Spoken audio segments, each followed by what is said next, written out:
Hello. Hello. This is Sam and Kailee with Polling Shots. And today we're talking about hiring for the summer. Yes. And we both have some solid thoughts, but I think you can share first. Just hiring people just to get you through the summer, June, July, and August. No, I don't. So I am in charge of the hiring for our 3 coffee shops, and I'm in disagreement with that.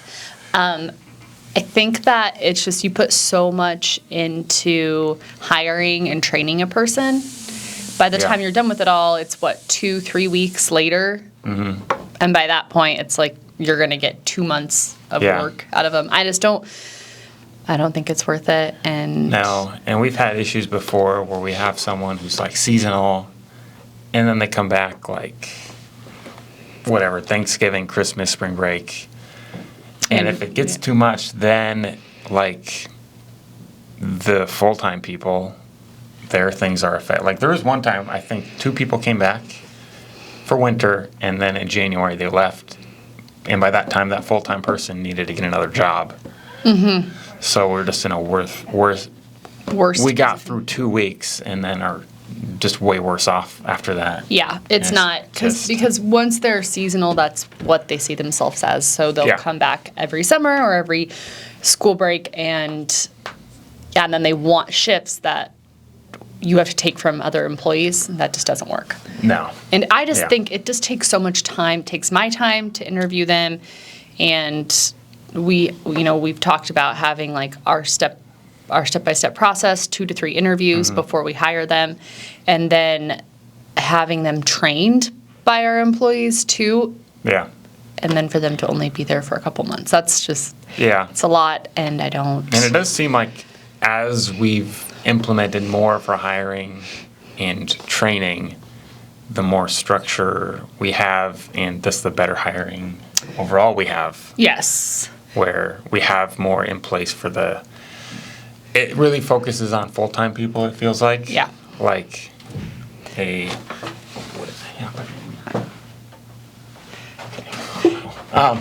there's nothing wrong with having part-time people. No, like not at everybody all. needs it, but but you kind of prioritize the full-time people who's, you're their priority. Yeah. And they're your priority, and they just want to, start up there, and then you kind of fill in the gaps. Yeah, they come first for sure. In some places, what we're not saying is don't ever hire seasonal employees or get rid of all your seasonal employees. That's not, but it's just does not work for us. Why is it blurry? I don't know. There we go. There. Yeah, it just doesn't. That doesn't really work for us. We've tried it. We've done it. Yeah, and I think it seems like this time of year, like over half the applications just say that. Like seasonal, yeah. I have 2 years at whatever college. Or even high school. We used to hire high school students. We don't now. I'd say a specialty coffee. It's just not just not there. I mean, No. I think a chain coffee shops.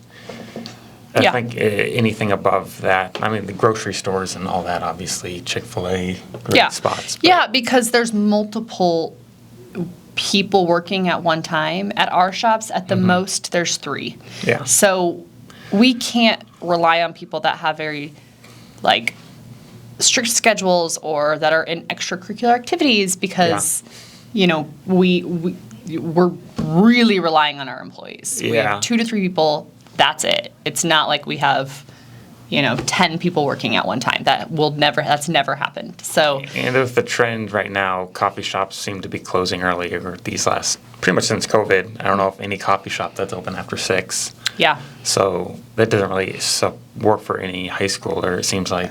Yeah, because before COVID, we were open till 8. 8 or 9, yeah. Yeah, and so there was room for the high schoolers, but they were helpful, but it's just not now. And so I would say majority of the applications are definitely seasonal. Yeah. Just means a more strict hiring process is just.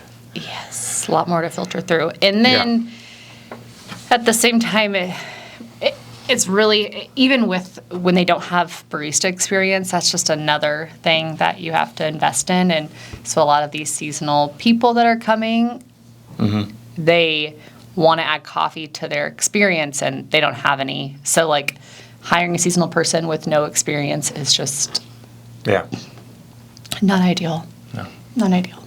But I won't say that we haven't welcomed back seasonal employees. Like we do have them.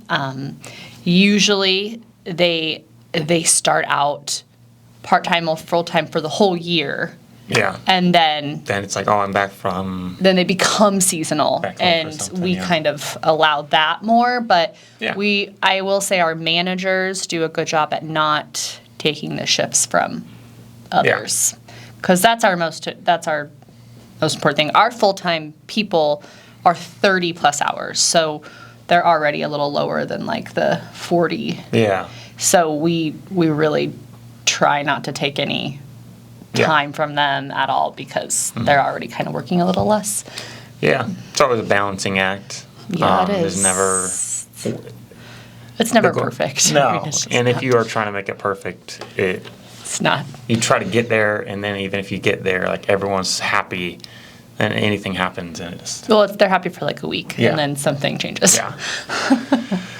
I think that's it. I don't know if you have any other thoughts on that, but yeah, it's just a quick thought on seasonal hiring. Yeah, no, I don't. I would say that you can try, like if you do Indeed or things like that, however you hire, you can try to put out there that, you're hiring for a part-time or a full-time and non-seasonal, but regardless of what we put, we still get them. Like they don't really, people don't always pay attention to that, but it does help a little bit. Like if you say that you require experience or that, you're looking for a full-time or part-time when you specify. Yeah, it helps a little bit more. But yeah, it does. All right. Thank you. Yeah, thanks, guys.